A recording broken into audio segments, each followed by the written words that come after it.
दोस्तों, इंसान को अपनी ताकत का अंदाज़ा तब तक नहीं लगता जब तक कि उसके सामने कोई दिक्कत ना आ जाए। जब दिक्कत आती है तो वो दिक्कत उसको दिखाती है कि उसमें कितनी ताकत है। वो खुद महसूस करता है कि वो कितना कुछ कर सकता है। किसी ने क्या खूब लिखा है, जो हम हैं उससे बड़ा सोचने में हमें कोई कीमत नहीं चुकानी पड़ती, लेकिन हम अपने आप को कमज़ोर सोचें उसके लिए हमें बहुत कुछ कीमत चुकानी पड़ती है। ज़िंदगी में देखो, दो रास्ते होते हैं, एक आसान और एक दूसरा सही।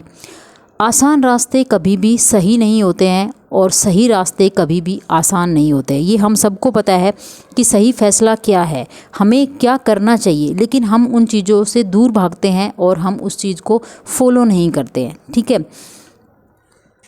और अक्सर हम ये समझते हैं कि आगे बढ़ने के लिए सीखना बहुत ज़्यादा ज़रूरी होता है, लेकिन कई बार ऐसा होता है सीखने से भी ज़्यादा ज़रूरी होता है कि हमें बहुत सी चीज़ों को नज़रअंदाज करना। आप सभी ने सुना होगा कि अगर आप उड़ना चाहते हैं तो आपको हल्का होना पड़ेगा। हल्का होने का मतलब है कि आपको बहुत कुछ नज़रअंदाज करना पड़ेगा। जितना ऊंचा उड़ना आप चाहते हैं उतना ही हल्का आपको होना पड़ेगा, उतना ही आपको बहुत कुछ नज़रअंदाज करना पड़ेगा। ठीक है। तो ज़िंदगी में क्या होता है कि आगे बढ़ने के लिए हमें क्या करना होता है, बहुत कुछ चीज़ें सीखनी पड़ती हैं, और जब तक हम चीज़ों को सीखेंगे नहीं, हम आगे नहीं बढ़ सकते। और सीखने के लिए हमें बहुत कुछ चीज़ों को छोड़ना पड़ता है।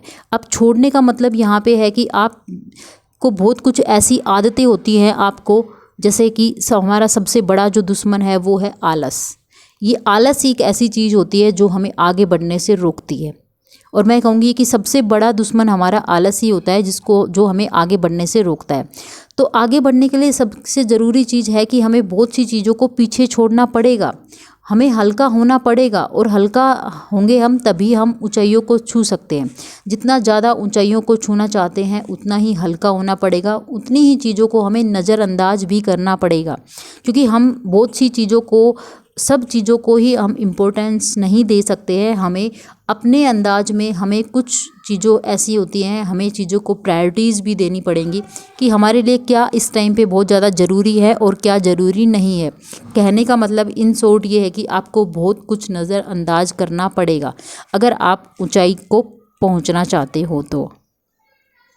और दूसरी बात है कि जब तक हम अपने लिए कठोर नहीं बनेंगे ना, हमारे लिए ज़िंदगी आसान नहीं होने वाली है। हमें अपने आप को कठोर बनाना पड़ेगा। अपने लिए कुछ नियम्स हैं, कुछ उनको हमें सेट करने पड़ेंगे, कुछ नियम्स हमें अपने लिए, ताकि हमारी आने वाली ज़िंदगी है वो आसान हो जाए। ठीक है। और ज़िंदगी में आपको पता है सब कुछ, ज़िंदगी में हम बहुत, हर इंसान ज़िंदगी में कुछ ना कुछ चाहता है, मगर चाहने से ऐसा तो होता नहीं कि हमने किसी को चाहा और वो हमें मिल गया। लेकिन उसके लिए हमें क्या करना, अगर हम चाहते हैं कि हमें जो चीज़ आज तक नहीं मिली है और हम उस जगह पे जाना चाहते हैं, तो हमें आज वो काम भी करने पड़ेंगे जो हमने आज तक नहीं किए। कुछ काम ऐसे भी होते हैं जिनको करके ही हम, सिर्फ जिन काम को या फिर उस संघर्ष को करने के बाद ही हम अपनी मंजिल तक पहुंच जाते हैं, क्योंकि रास्ता सिर्फ यही है। संघर्ष के बिना, मेहनत के बिना आप किसी भी मुकाम तक नहीं पहुंच पाते हो, क्योंकि आप जिस चीज़ को चाह रहे हो ना, उसका रास्ता सिर्फ और सिर्फ वही रास्ता है जो कि आपका एक संघर्ष का, आपकी मेहनत का ही एक रास्ता है। तो अगर आप ज़िंदगी में कुछ करना चाहते हो जो आपने अभी तक नहीं किया है, तो आपको ऐसे काम करने होंगे जो आपने अभी तक नहीं किए हैं। तो आज इस पॉजिटिविटी के साथ एक शुरुआत करते हैं हम अपने दिन की। हेलो एवरीवन, कैसे हैं आप सब? आई होप सब अच्छे होंगे और अपनी तैयारी भी आप अच्छे से कर रहे होंगे। जो भी आपका जो भी टारगेट है आप उसको कंप्लीट कर रहे होंगे। और ये जो वीडियो बनाने का मेरा मोटिव ये है कि हम दिन प्रतिदिन अपने कुछ न कुछ चीज़ों को सीख रहे हैं, कुछ पॉजिटिविटी ला रहे हैं, कुछ अपने अंदर हम सेल्फ डिसिप्लिन मेंटेन कर रहे हैं। देखो, कुछ भी काम करने से पहले सबसे ज़रूरी चीज़ होती है सेल्फ डिसिप्लिन। तो जो हमारा जो ये डेली व्लॉग बनाने का जो मोटिव होता है, ये इसका मेन मोटिव यही है कि हम कुछ चीज़ों को फॉलो करें, ताकि उससे हमारे जीवन में कुछ पॉजिटिविटी आए, कुछ प्रोडक्टिविटी आए, और हम अपने आप को कुछ सेल्फ डिसिप्लिन बना सकें अपने आप को। तो डेली हम कुछ ना कुछ चीज़ों को सीखते हैं, और सीख के ही हम एक दिन अपनी मंजिल तक पहुंच जाएंगे। ये हमारा मानना भी है और हमारा विश्वास भी है, क्योंकि जब तक हम दूसरों पे तो देखो बहुत जल्दी विश्वास कर लेते हैं, लेकिन अपने आप पे विश्वास करना बहुत मुश्किल हो जाता है। या फिर अपने आप पे मैं बात करूं कि अपने आप पे विश्वास करना बहुत ज़्यादा ज़रूरी होता है, क्योंकि देखो जब तक हम अपने आप पे विश्वास नहीं करेंगे तो हम किसी भी ऊंचाइयों को नहीं छू सकते हो। किसी भी काम को करने से पहले आपको अपने आप पे विश्वास होना चाहिए, आपको अपने ऊपर वाले पे विश्वास होना चाहिए, आपको उस भगवान पे, उस सृष्टि के रचयिता पे विश्वास होना चाहिए कि देखो हर इंसान के अंदर कुछ ना कुछ क्वालिटीज़ ज़रूर होती हैं। अब वो अपनी क्वालिटीज़ को किस तरीके से यूटिलाइज करता है वो आपके ऊपर डिपेंड करता है। देखो हारना और जीतना तो ये तो मैं बात कहूँगी नियति का ही खेल है। बाकी आप कितना कर सकते हो, कितना बेहतर कर सकते हो आप, ये काम तो सिर्फ़ और सिर्फ आपके हाथ में है। तो इसी के साथ ही मैंने आज सुबह जो फर्स्ट मेरा जो स्लॉट था स्टडी का वही किया है। उसमें मैंने हिस्ट्री टॉपिक से पढ़ रही हूँ।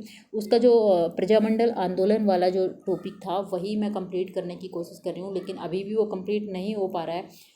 उसको मुझे थोड़ी प्रॉब्लम आ रही है करने में, क्योंकि उसमें बहुत सारे फैक्ट्स हैं, बहुत सारे जो ये नेम वगैरह है उनको लर्न करने में मुझे लास्ट टाइम भी बहुत प्रॉब्लम आई थी, लेकिन अब की बार मैं उसको थोड़ा सा अच्छे से कर रही हूँ। हाँ मुश्किल है, लेकिन ऐसा तो नहीं है कि मुश्किल है तो वो हो ही नहीं पाएगा। हाँ थोड़ा टाइम ज़रूर लगेगा, लेकिन उसको मैं कंप्लीट कर लूँगी। उसको करते करते बहुत प्रॉब्लम आ रही थी, ये मुझे भी पता है। और आप कैसे करते हो एक बार आप वो भी मेरे से शेयर ज़रूर करें, ताकि मुझे भी पता लगे कि आप किस तरीके से अपने उस टॉपिक को कवर कर रहे हो। लेकिन जैसे तैसे करके मैं उसके 80% को कवर कर चुकी हूँ। अभी थोड़ा सा बचता है, वो नेक्स्ट व्लॉग्स में आपको देखने को मिलेगा, उसमें मैं कर लूँगी। उसके बाद अभी मेरा सेकंड स्लॉट जो केमिस्ट्री से स्टार्ट हो रहा है वही मैंने किया है। केमिस्ट्री को पढ़ने में मुझे ज़्यादा प्रॉब्लम नहीं आती है। इसको मैं रिलैक्स माइंड में भी, या फिर मैं बहुत ज़्यादा थकी हुई हूँ तो भी मैं पढ़ सकती हूँ। उसमें मुझे ज़्यादा बर्डन फील होता नहीं है, मुझे ऐसा लगता नहीं है कभी भी कि हाँ ये मेरे लिए एक बर्डन है। तो बस उसके बाद मैंने यही कंप्लीट किया है। उसके बाद आप देखोगे कि जो इवनिंग का टाइम था उसमें मैंने कुछ थोड़ा बहुत स्नैक्स लिया है, और फिर दोबारा से ये काम करने के बाद थोड़ा सा मैं दोबारा से अपना काम को स्टार्ट कर देती हूँ, क्योंकि शाम के टाइम भी थोड़ा टाइम मिल ही जाता है मुझे पढ़ने के लिए। शाम के 7 साढ़े 7 बजे तक मैं अपनी स्टडीज़ को कंप्लीट कर लेती हूँ। कभी कभी मूड होता है तो रात को भी पढ़ाई कर लेती हूँ, अदरवाइज़ वो कोई ज़्यादा ज़रूरी है नहीं। तो इस तरीके से मैंने आज का अपना ये प्रोडक्टिव डे है आप लोगों के साथ शेयर किया है। आप लोगों को कैसा लगा ये भी आप मुझे कमेंट में ज़रूर बताएं। वीडियोज़ कैसे लगते हैं ये भी आप मुझे एक बार ज़रूर बताएं। और आप किस तरीके से अपनी स्टडीज़ को कर रहे हो, आई थिंक आप भी अच्छे से अपनी स्टडीज़ को कर रहे होंगे। तो ठीक है, आज के व्लॉग में सिर्फ इतना ही, मिलते हैं नेक्स्ट वीडियो में। Thank you.